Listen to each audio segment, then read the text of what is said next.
bundle of letters in a woman's hand with the Carey family monogram. Hurtley and Mrs. Carey were in a relationship. That is interesting.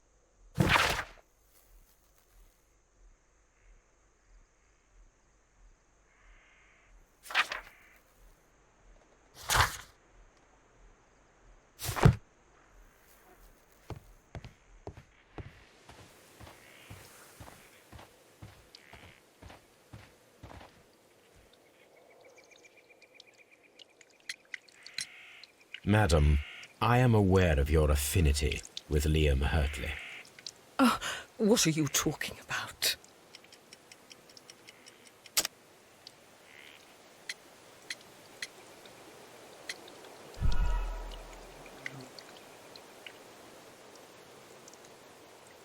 Madam, I am aware of your affinity with Liam Hurtley.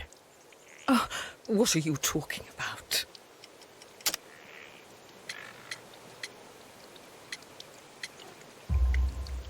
Mrs. Carey, we found your letters. My letters? I asked Liam to return them to me. I wanted to burn them. Why did Mr. Hurtley put them inside the garden shed? I don't know. I wanted them back, but I couldn't see him, not after what happened. Well, here they are. Oh, this is terrible. Terrible. Liam, how could he? After what he has done. You believe that he killed your husband? No, I do not know. I do not know. Leave me alone, please. Thank you, madam. I wonder if Wiggins has managed to find any sailors.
Mr. Holmes, we found the sailors from that list you gave us. Well done, Wiggins. Let me see.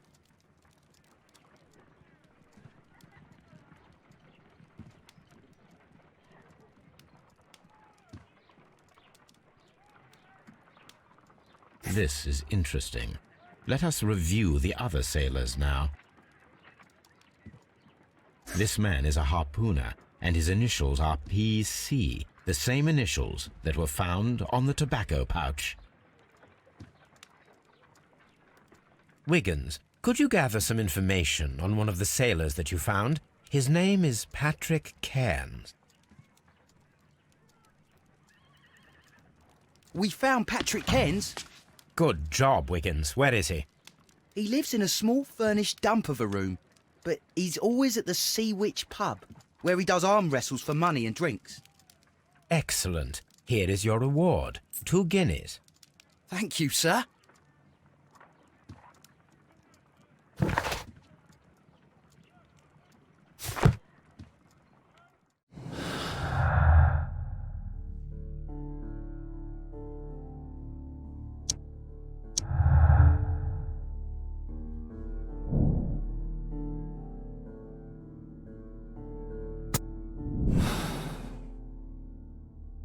If I wish to speak to Cairns without alarming him, I had better dress as a sailor.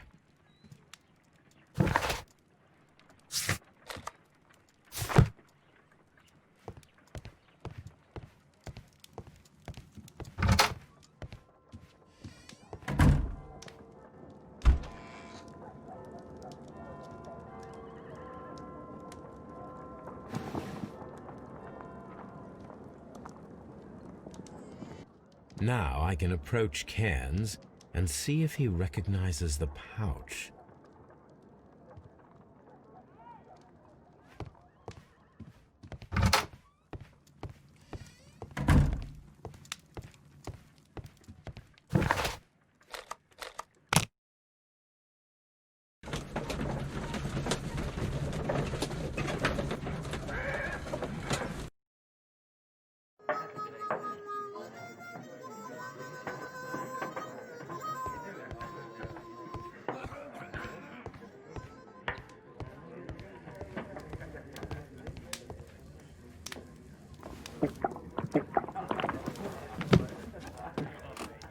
Hello there. Are you Cairns? What do you want? We've heard all about the gambling and arm wrestling here. You seem like the likely sort, and I'm up for it. I start at 10 shillings. Suits me.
That's the arm that killed 100 whales. Care to lose another 10 shillings?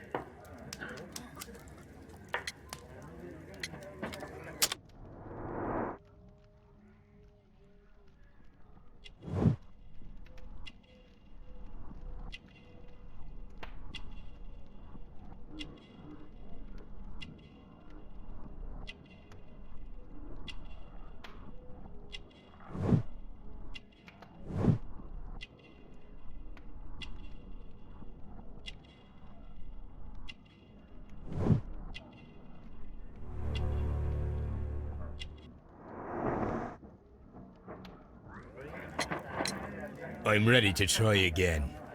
Fine.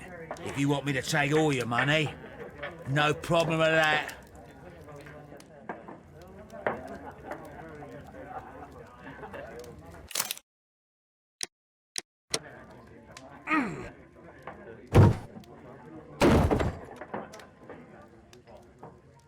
You were lucky. I wasn't focused. Let's go again. I'm ready to try again. Fine. If you want me to take all your money, no problem with that.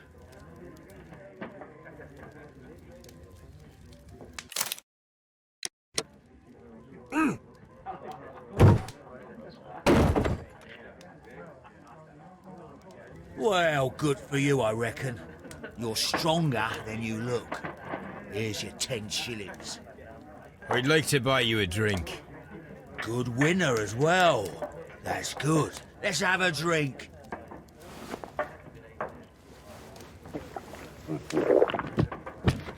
You're a good type. Seems you've managed to settle down in life. You've got money, eh? Not all that much. Oh, well. At least you're not as poor as me. Why do you say poor? You're not working? I'm a harpooner. But you see, the whalers are rare. They don't pay much. So, as a result, find myself arm wrestling to pay for my drink. A harpooner. Interesting.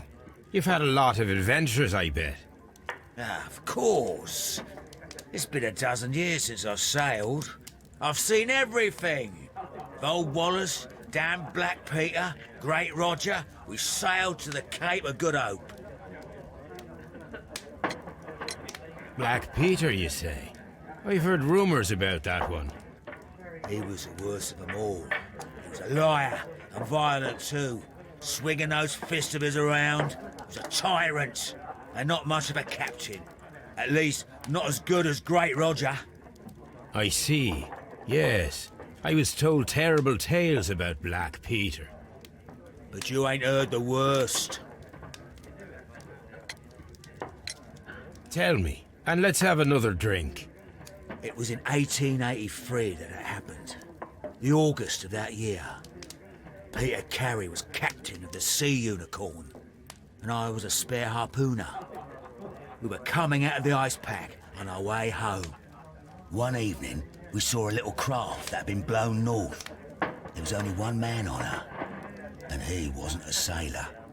The crew must have thought that she'd foundered, and they made for the Norwegian coast in the dinghy. I guess they all drowned. We took the man on board. And who was he?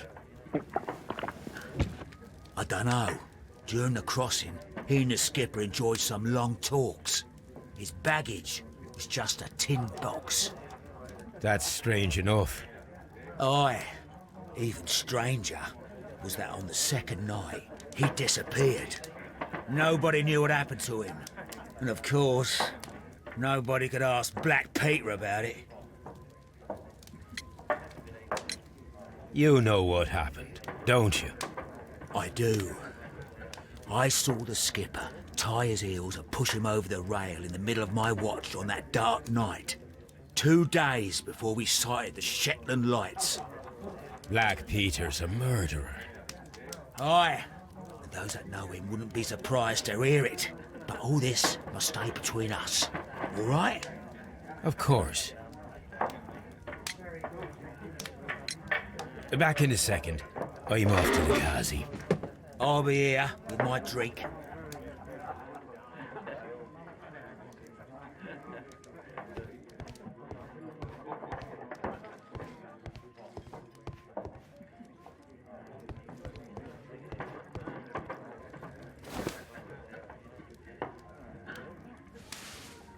Here it is.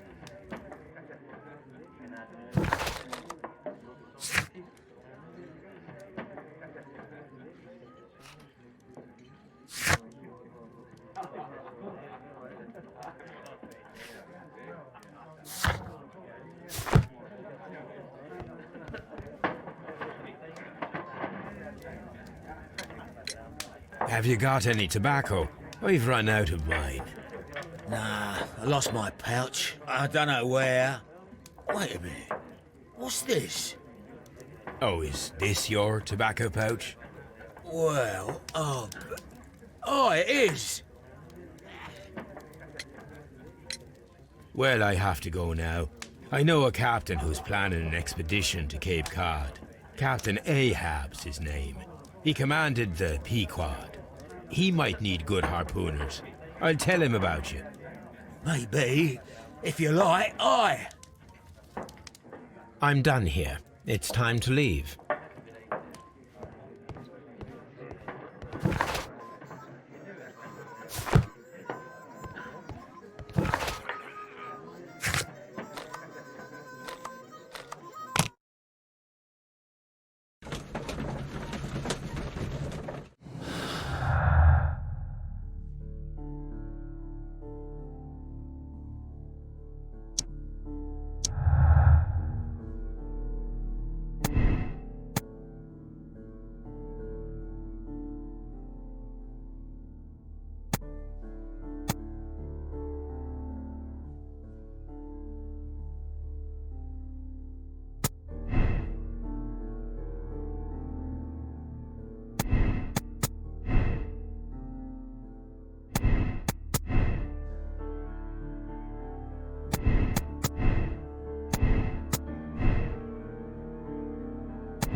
What am I doing here? I've done nothing wrong.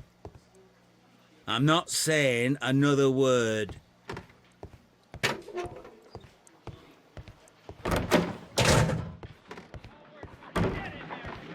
How is the investigation going, Mr. Holmes? Do you have any idea who the murderer is yet?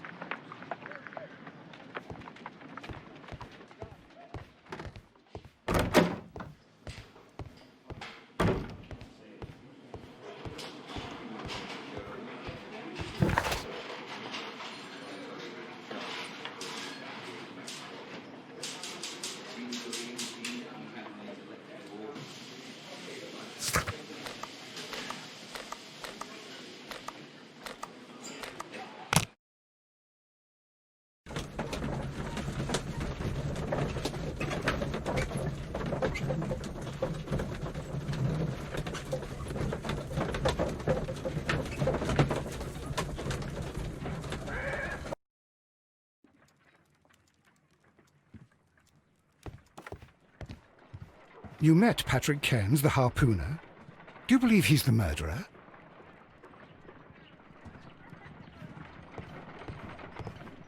Brave Toby.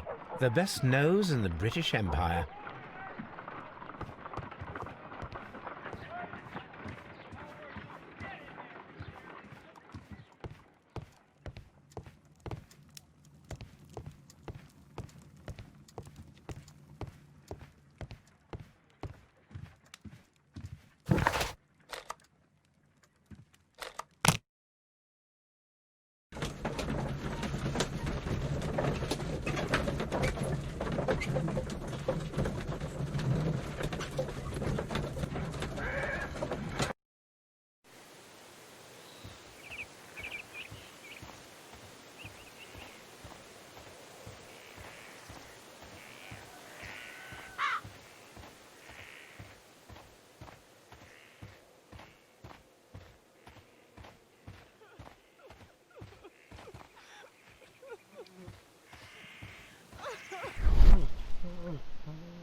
Leave me alone, please.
These are the suspect's belongings.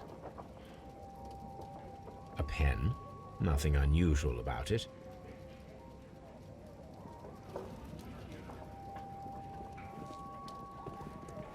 These are the suspect's belongings. A pocket knife. It was used to force the door of Peter Carey's cabin. I wonder if these are connected.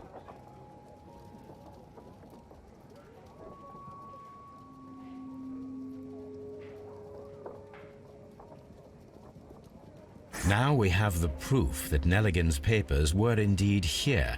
It seems that they have vanished, however.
The case is solved.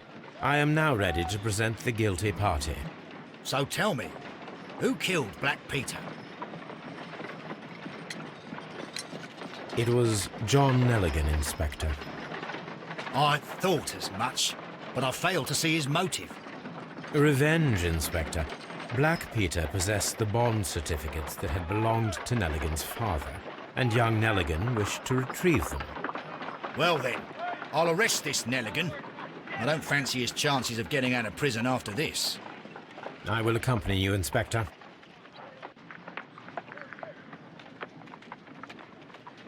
John Nelligan, it was you who killed Black Peter. You attempted to convince him to return the bond certificates, and you threatened to call the police. Peter Carey was drunk. He drew his knife. In panic, you took the harpoon and made your lucky throw in self-defense. Put that in your report, Lestrade. No, I didn't kill anyone. You have it all wrong. You better thank Mr. Holmes for saving your neck, Nelligan. The case is resolved, Inspector. I shall return to Baker Street. Very well, Mr. Holmes. Goodbye for now.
This trip to the countryside will be good for you, Holmes.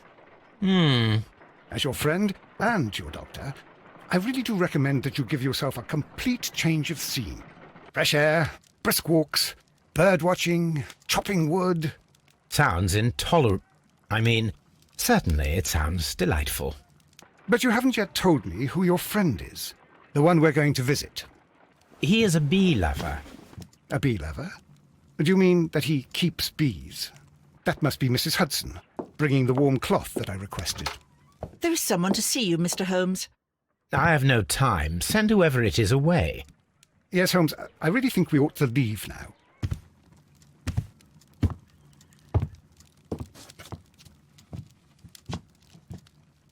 Mycroft. Sherlock. Oh, Mr. Holmes? Perhaps you don't remember me. I'm Dr. Watson. We met at the Diogenes Club a few years ago. I documented our encounter in a short story I gave the title The Greek Interpreter.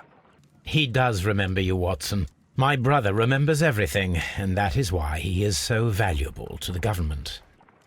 We're about to depart for the train I station. know. You know? Sherlock, I need your help.